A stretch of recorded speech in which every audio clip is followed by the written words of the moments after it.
this. Okay. All right. Hi, today is January 17th, 2026, and you're listening to the While We Still Can podcast with Lisa and Tina. And today we're really glad to have Kevin Annett back. Am I pronouncing your name properly, Kevin? Annett? Yes, that's good. We're so glad to have you back. And man, lately in the last several weeks, it feels like the dots have really been connecting for things you've been following for years. Yeah, very much. What's been going on? Yeah. Hold on. I wanted to just talk a little bit about Kevin here real quick. So we had Kevin on a previous podcast and he kind of gave us a background on his specialty and really whistleblowing on the Catholic Church and the Ninth Circle ceremonies and everything going on. And he is a global human rights campaigner, author, whistleblower. He is leading a movement to expose and prosecute child murder by church and state in Canada and Europe. He has several books that I really encourage you to go find online. He has them on his website, which I will link down below. Amazon, it's easy, but also he doesn't get his money from there. So we try to stay away from that. But I just wanted to give a little intro and background if people have not watched the previous podcast. But go ahead. Tell us all about your court case. Well, this has kind of been happening for a while, but the most recent decision is a thing called the International Common Law Court of Justice. It was set up many years ago to prosecute. The Catholic Church had forced Pope Benedict out of office in 2013. And since then, it got a request last year from American citizens wanting them to bring in a ruling about the fairness of the 2024 elections.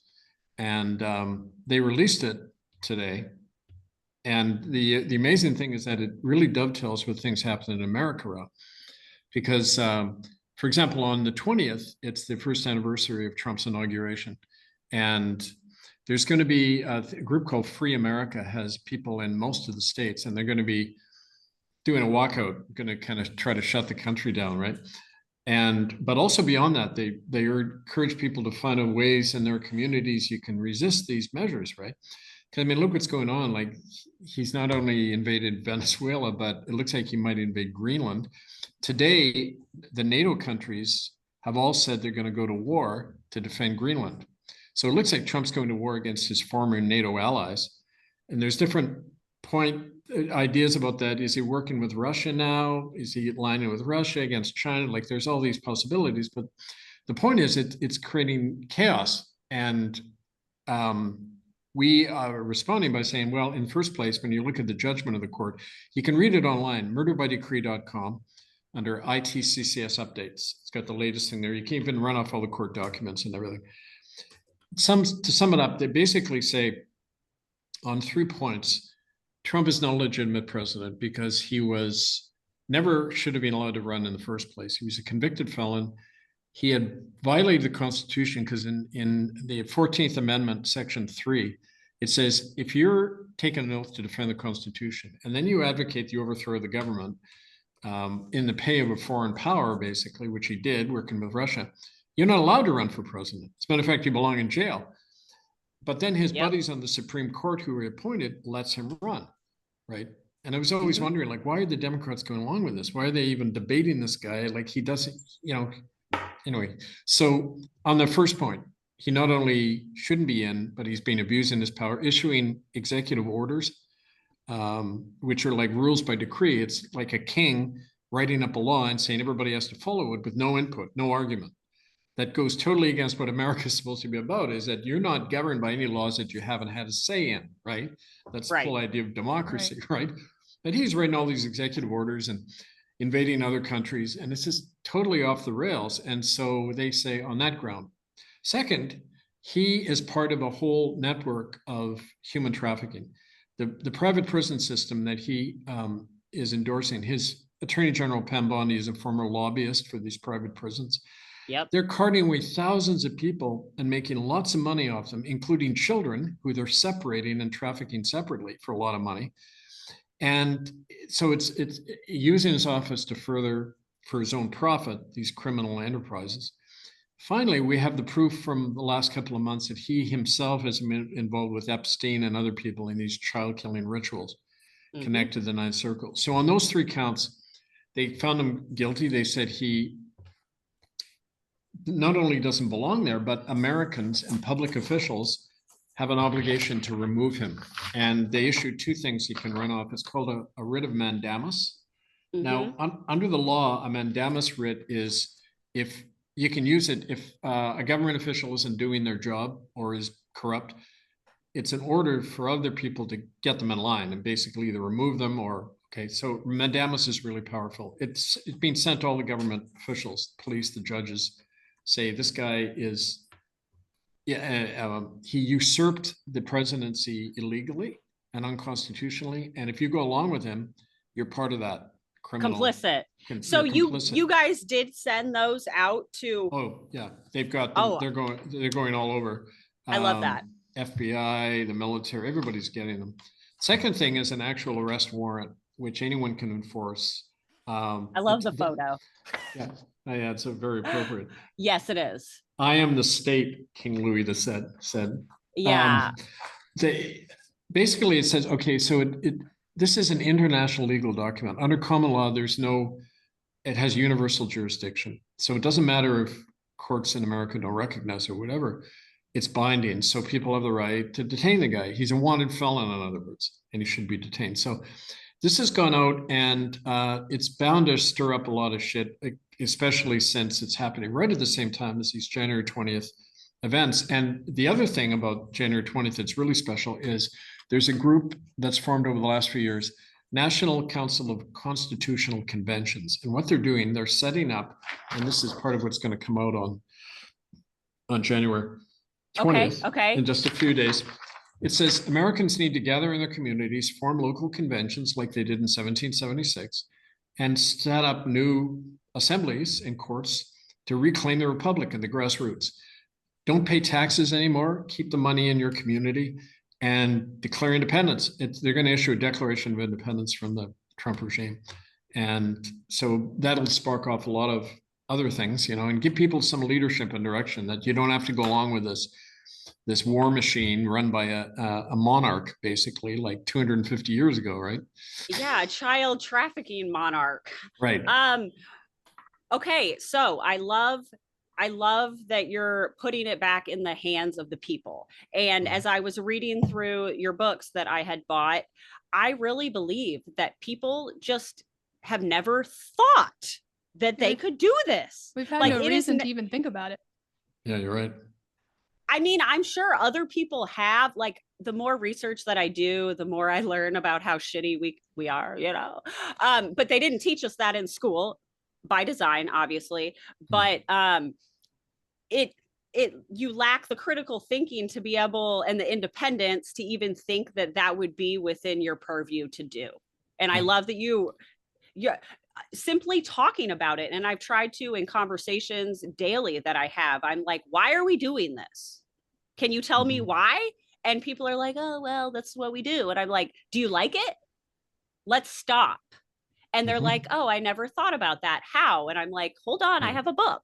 So, I really do think that just planting that seed for people is super important. Yeah. And giving them, I think people are more aware now than when I was growing up about a lot of stuff, but they don't go along. They seem to go along with the system, not because they necessarily like it, but they don't see an alternative. Right. They don't see something that's going to work. So that's why setting up these courts, common law courts, assemblies, is a way to say, okay, come together in the community, start debating what kind of laws you want in your neighborhood, what kind of things, and then enforce it. Be your own police, be your own courts, get the police on board, talk to your county sheriff. You elect them, right? Right. Or her, and get them involved. And that's how you start taking power back, instead of looking to these maniacs who are trying to destroy the world now. I mean, you guys totally off the rails, planning to invade Greenland, go to war with NATO. It's actually insane. I guess, do they kick us out of NATO if we go to war with NATO? Like, I don't know the rules here. I don't know if they wrote that in, but no, they have an obligation Just before I hopped on, I saw that there are massive protests in Denmark, like anti-American protests. People are in the street. Yeah. Yeah. Because America's obligated under their international treaties to defend Greenland and not invade it. They can't take it over under their treaties, NATO treaties. So they're really, if they attack Greenland or went in and try to annex it, they'd be declaring war on their NATO allies. They'd be committing treason in effect against their own allies. Well, who does that serve? It serves Russia and China, right? Right. Follow the money. Well, and that's what we really try to do on here. No. So tell me a little bit more about these groups within the states that have been set up for the sovereign citizens.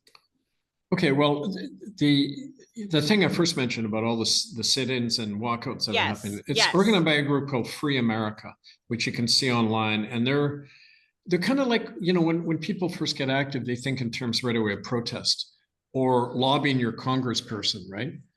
That's about the only thing people's imagination extends beyond. But then we realize that when it's a one-party state, Trump controls the Supreme Court. He controls the Supreme Court, Congress, Senate, so what can you do but create alternatives? Go back to your unalienable American right to govern yourself, and say no to the feds because they don't represent you, right? So that's what they're doing on the ground, and it takes different forms. I mean, sometimes, I'll give you an example. There's a group in North Carolina. They're called the Asheville Assembly, Asheville, North Carolina. It's a beautiful place. I love the Blue Ridge Mountains. They're just so great. But they've got together. They have a committee of safety, they call it, and they're starting to govern their community. So they get together in town hall meetings and talk about, what we need to do. Now, there was a flood, really bad disaster hit there last year from a hurricane, and they had to come together, right? So kind of necessity forced it. But now it's carried on, and they're talking about, well, what kind of curriculum do we want for our kids, right? What kind of land sharing and food sharing systems do you want to set up in case there's a disaster of some kind, right? So it's those grassroots efforts, and so many people are doing those things already, but they're not coordinated, and there's not a sense of national purpose in what we're doing on this. So that's gradually changing, but it's really exciting to work on the ground with people like that because you feel you're doing something finally, right? It finally feels like there's enough people again paying attention that feel activated. Like I told you, where I live, we actually started an organization. We all met at the library, random people that were scared. And when I tell you, we got a group of doers. I mean, these people, I would have never met them otherwise. So that is a silver lining right there. But that's our job. We collaborate with all of the already organizations that have already been here, and then we bring them all together to do events and marches, silent marches, and we just did one last weekend, like on the fly. And we had a town hall where we had he is actually a pastor of a local church, and he frequently testifies against Christian nationalist policies.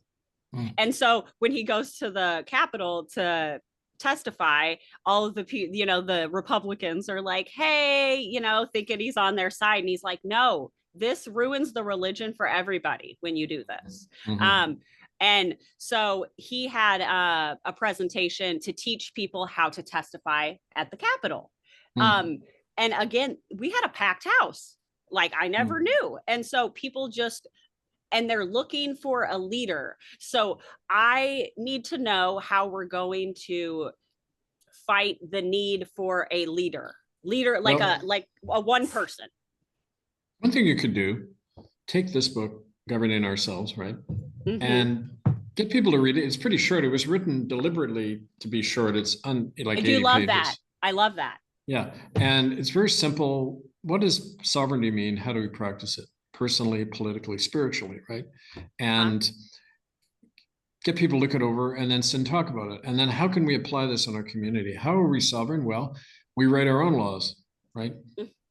12 or more people can write their own law and enforce it, as long as you're not infringing on other people's rights and you're not committing violence, You have every right to govern yourself, right? That's an old English tradition going back to Magna Carta, 1200 years, I mean, it's our inherent right to do that, right? So it seems like we just have to educate and get people, like, it seems like, oh yeah, I didn't know that was an option. Let's do it. Now, how do we get past people being lazy? That is also a problem. It's a big one. I'll tell you, like in Canada, when we set up the Republic of Canada in 2015, they declared our independence from the British Crown. And by the way, they're doing that in England. They've just set up the Republic of Albion. And we got links. We're going to help the folks in America doing their thing too. So there's this whole international revolution spreading, people. It is. Thinking it back. So when we set up Canada, first thing we did is, it was right when COVID hit, when we had a big increase in membership.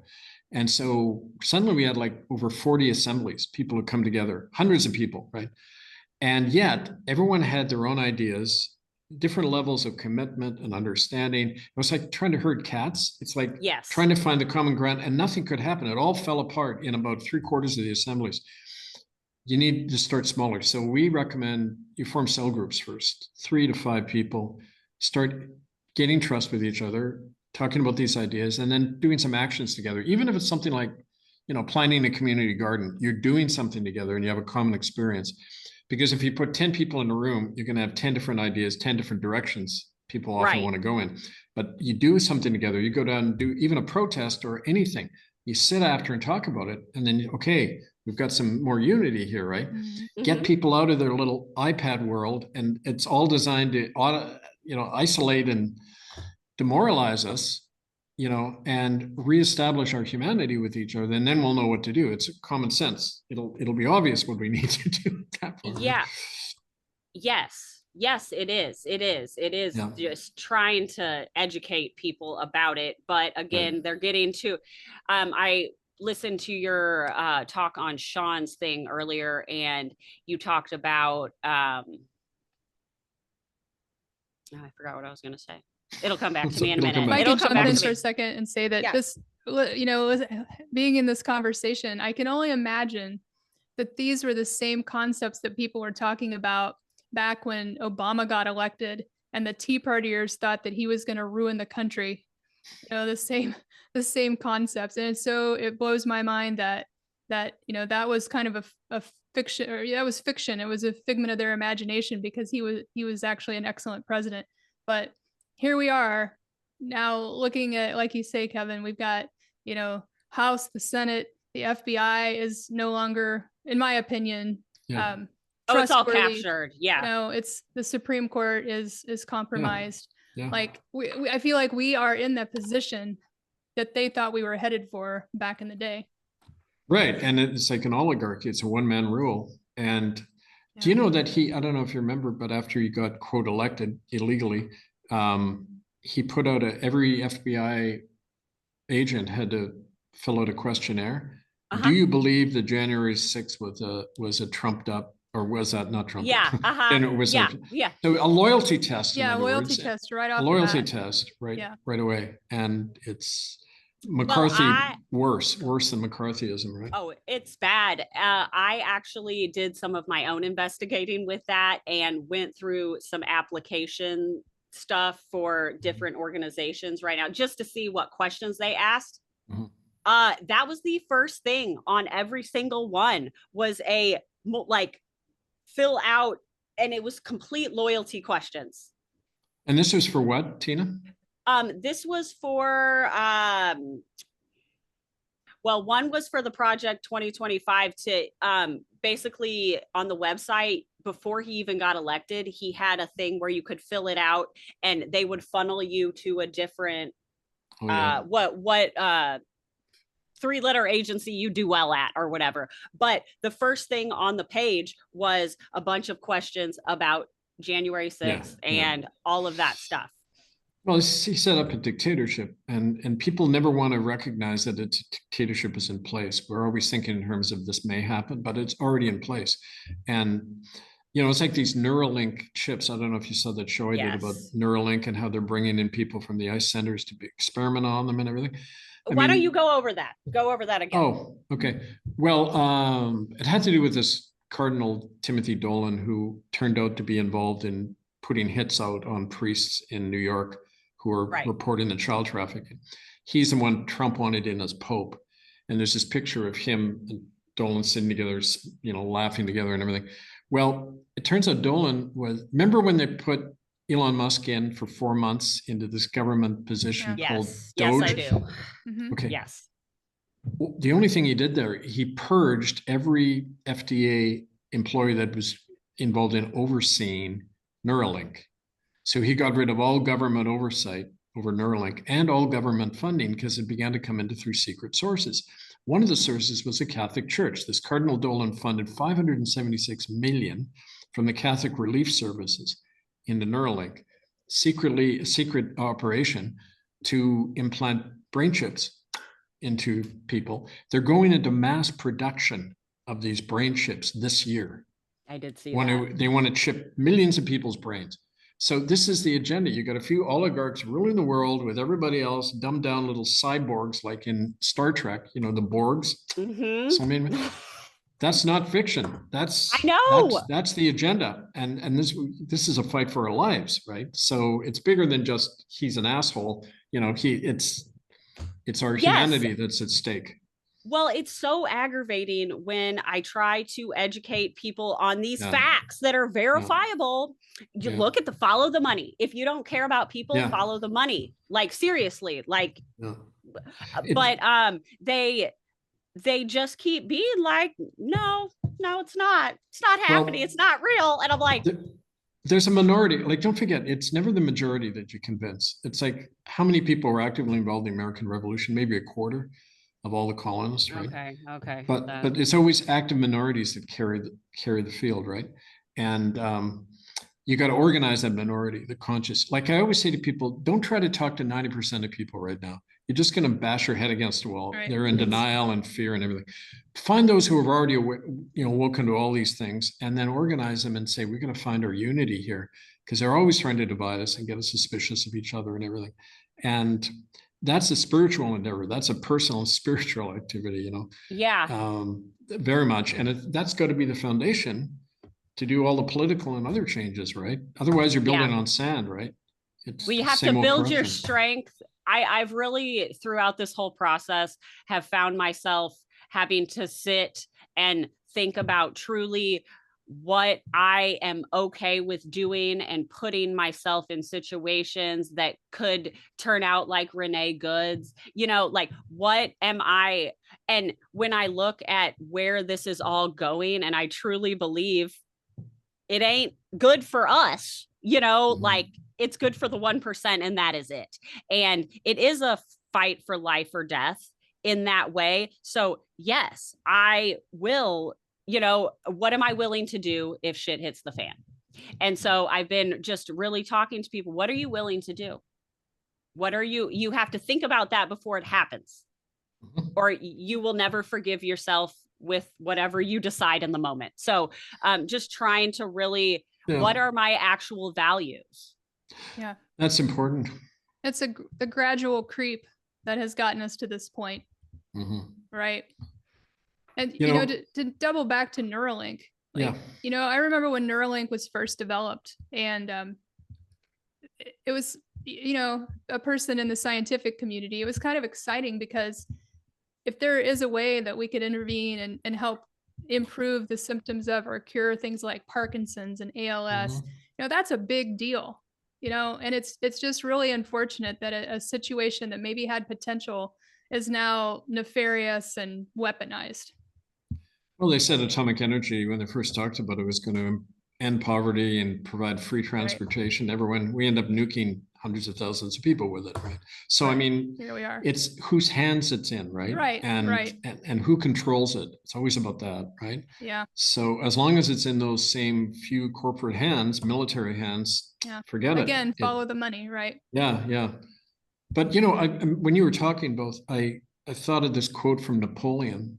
He was asked, how do you plan a battle? He said, I never do. I start something, then I see what happens. Because he knew that life is fluid and changes all the time. So in your own life, start anything. It doesn't matter. And then watch the reaction, right? Yeah. Like I say to people about the Catholic child trafficking, go outside a church and just stand there with a sign, or walk inside the church and hand out flowers or whatever. Then see how they react. And usually they will react in totally paranoid manner. Well, that's telling you something. It means, oh, those priests know something. Okay, here's where we put a bit more pressure. Like it's always that kind of flow. There isn't any blueprint and there isn't any final outcome. You got to keep moving all the time and think strategically, right?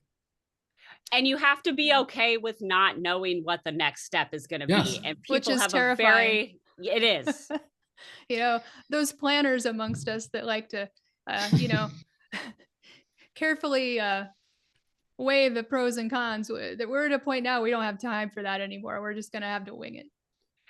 My dad has an expression. He said, "That's as uncertain as your third marriage." Yay! You talk three people accurate. into it. Yeah, right. Well, and that goes back to the spiritual development with all of this. Like, you can discern. I feel like as a whole, humans have really been.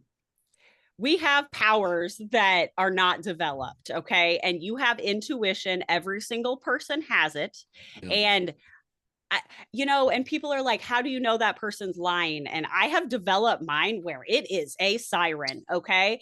And so people, I can tell when someone's lying to me. I can. And we're seeing that with the Sasha Riley situation that just came out. And have you read anything about that? A little bit. Yeah. Well, it's essentially everything that you have been reporting for years. It's a personal story of a man who went through it. And I'm watching other men listen to the man talk about it and then be like, oh, this, and then I have to have a little feeling about, oh, men only, they believe other men. Okay. Even though these thousands of girls who come forward. But what I'm saying is, like, I feel it's just evil. It's evil stuff. And now the DOJ is they just filed another lawsuit to stop the release of the files that he signed the law into law. So to me, it's very obvious, oh, those files are so bad that he's willing to start a war with Greenland and Venezuela. And probably happy to. Yeah, no, seriously. Excited for the opportunity. And then you hear the stories that you've been telling for years and screaming for years that this is happening. And now, we have a firsthand account from a grown man talking about the highest leaders of the world doing these things. And it just, if he didn't do it, we would have the files. I don't know what else to say. It's completely obvious. Well, part of this court decision is that, with this mandamus order saying remove this guy, they're going to take an even more direct step and make a direct appeal to the military not to obey the orders of Trump, because he's not the commander in chief. Right. And Senator Kelly, Mark Kelly, he and four of his peers just made a video about how the members of the military are obligated not to follow illegal orders. And now look, he's getting blasted by the administration. Well, of course, he's doing the right thing. That's exactly what every legislature should be saying to the military. You take an oath to the Constitution, not to a man. Absolutely. That's why you had a revolution, to get away from kingly government. What do you think, Kevin, about, because guns are a big deal in the United States, and it surprises me that they being the administration, hasn't made some kind of a statement or a move toward removing arms from their enemies. The same thing that the right has been preaching all these years about the Second Amendment. Now it's that those are the same people that would be the firewall between the federal government and the people. Well, it's funny about the Second Amendment, because when you read the wording, it's not about the right of individuals to bear arms. That's how it's being misconstrued. It's about the right of a community to defend itself, so you don't need a standing army. You don't An need a organized standing army. militia. An organized militia. That's what they had already. Everybody owned their own farm. They had local militias. They're the ones who shot at Lexington and Concord. You know, that's all you needed. And a lot of people resisted, including Jefferson, resisted the formation of a national army, right? So it's the right for a community to defend itself, but they've totally put it on the right of me to carry an AK-47. You know, it's the way they twist everything all the time, right? Yeah. And so that we get back to that idea, yeah, of course a community has to defend itself. We don't need all these bureaucracies and big armies, you know, which are only used to invade other countries. They're not used for, they can't be used constitutionally. Well, they are being used now. You see soldiers in the streets everywhere, but I mean, Yeah. they're not supposed to be under a true Right. constitution, right? Yeah. Yeah. Yeah, there's nothing legal about it. There's just not. And anyone who argues that is either ignorant, hasn't paid any attention to the Constitution all this time, or is just woefully ignorant, I guess. Yeah. Which brings us back to the same question we always have: is what do we do next? You know, what can we do as citizens? And Kevin, I think some of your suggestions and the work of your group and you yourself has given us some ideas that I never would have, like you say, I never would have even considered that.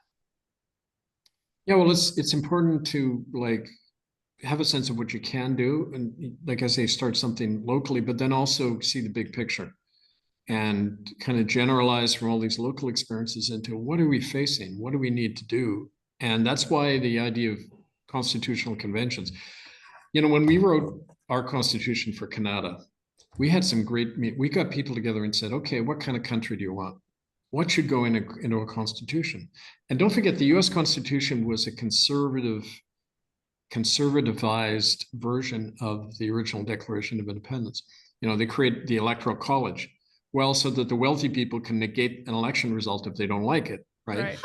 Bring us to 2024, thank you. Right, so a president, Jefferson didn't want a president. He said the Roman Republic had 2 proconsuls and they ruled together. And that way, if you have different factions, you cooperate like in a coalition government and you share and you work together for the national interest, right? But party politics sets up that immediate bipolarity that, you know, rends the country in two. So, I mean, and we've seen that. Half voted for Trump, half voted against him, you know, just designed to cause permanent chaos.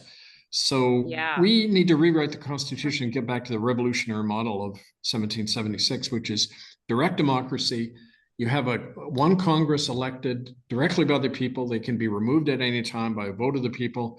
You don't have an overarching executive branch, and judges are all elected, and people run everything, including the courts. You know, I mean, that's what a republic is. I feel like even something as simple as a rank order ballot, if we'd had rank order across the country, it feels like the extremists wouldn't have been able to encroach. You know, in some places like here in Missouri, there are just a lot of areas that no opposing party even runs. So you don't have anybody else to vote for. You have no representation. So guess we don't pay taxes. Ha ha. Okay, can you update me on any new Pope Leo situation? Is there anything going on with that? Has he been doing anything? Well, he's a figurehead, just a little hand puppet. And don't forget that his job, he was put in, they call him the second Latin American Pope, not an American.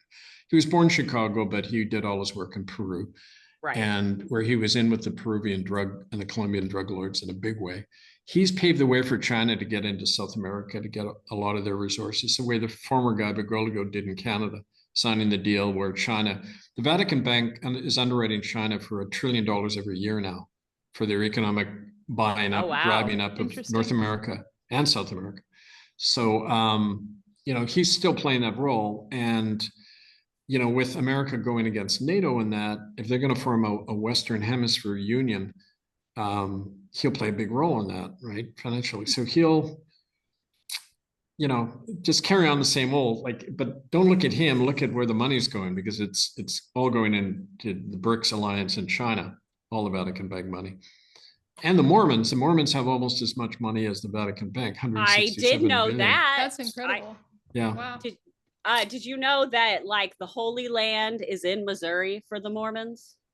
It is? Missouri. Yeah, isn't that Really? weird? I know. I Why? hope they I don't. don't know. I I don't haven't want been them to to come Missouri. back here. Yeah, no. What's it like? Is it nice? I think it's near Independence, isn't it?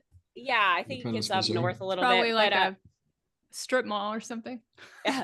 it's probably Their a idea of porn paradise. shop because that's the whole. If you drive through Missouri, like through I-70, the only signs you see is church sign. Have you talked to Jesus lately? You're going to hell. Porn Military shop. school. Yeah, like Yeah. I thought that's Yes. where Harry Truman was from. Yeah, Missouri really is. All politics aside, it's a beautiful state. Beautiful state, like Walt rolling Disney. hills, plains, and then of course the Ozark Mountains in the south, Oh which yeah. are absolutely gorgeous.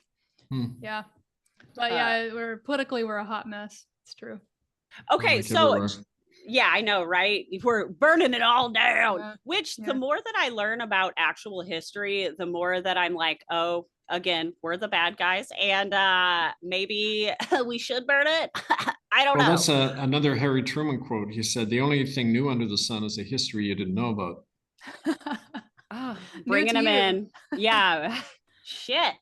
Well, maybe it's because Ghislaine Maxwell's dad owned all of our textbook companies here. I don't know. It's true. All right. Lord. What So a mess. What a mess. Kevin, anything else? What do we need to know right now? Anything else tying up loose ends? What's coming up? We got the walkout on the 20th.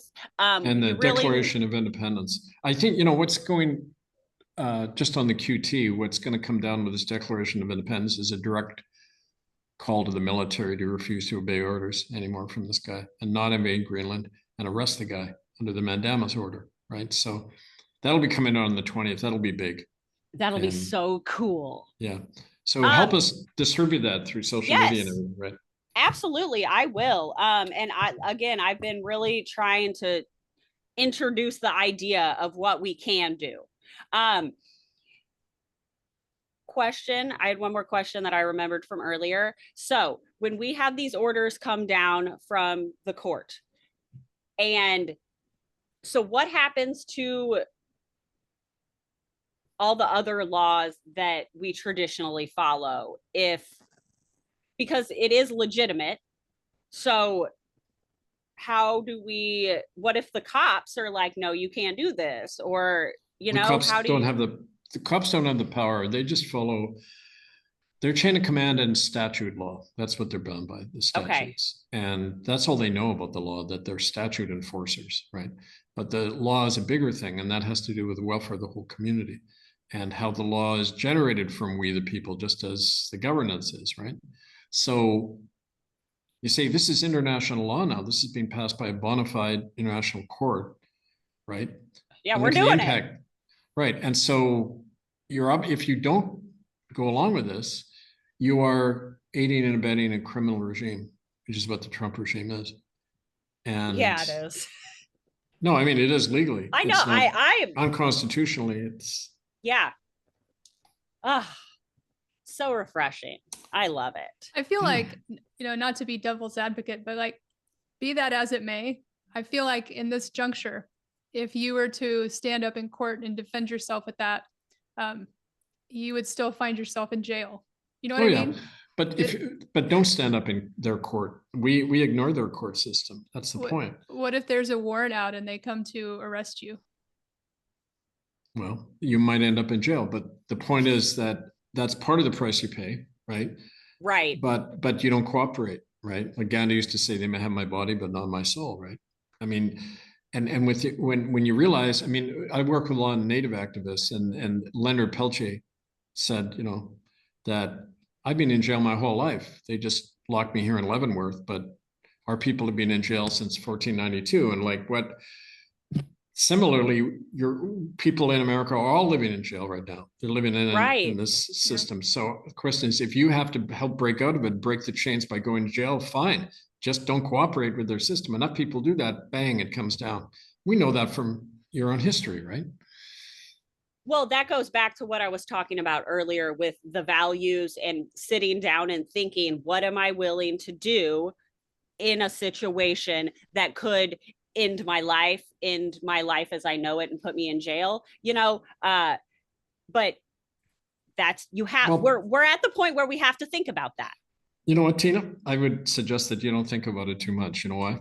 Because when you think too much, especially in a room by yourself, you're going to have a lot of reasons why you shouldn't do something. It's like, are you crazy? I don't want to die, right? Like everyone has those normal feelings. You know, where you lose that is when you're with other people. And I love telling that anecdote about the native guy who couldn't go near a church, William Coombs, when he heard a church bell, he was getting sick. And the day we occupied this Catholic church, there he is inside with us, handing out flyers, big smile on his face, Yeah. And he said, I saw you guys going in there and I didn't want to be left out. So his fear, it was like a group exorcism. All of us together had the energy to counter our personal fears. So get into an action. If you're uncertain, go talk to other people. Get out of your room, get out of your own head for a while and just talk to others. And then you'll find when something has to happen, it's like mother bear defending her young, right? Yeah. It's like, it's instinctive. We know what we need to do. We'll fight to the death for our children, for our humanity. That's what it is. That's what it is. If we are not protecting our children, what the hell are we doing? What are we doing? What are we doing? And so like, if you can't resonate with that statement right there, then we are not the same. And we are not the same. So, yeah. Well, first step in becoming a revolutionary is to know you're not the same and we are set apart, right? And I will not accommodate to the old regime. We've got the new land we envision is stronger than the old one, which tries to control us all the time. Well, my home, people like Emma asked me on the air, like, how do you survive every day? And I said, because my home doesn't live in this world. My home resides in a future world, right? We're all gonna create together, and that's very biblical when you look at like people on the road, people going to a new land. I mean, it's Anyway, it's part of what America is supposed to be about.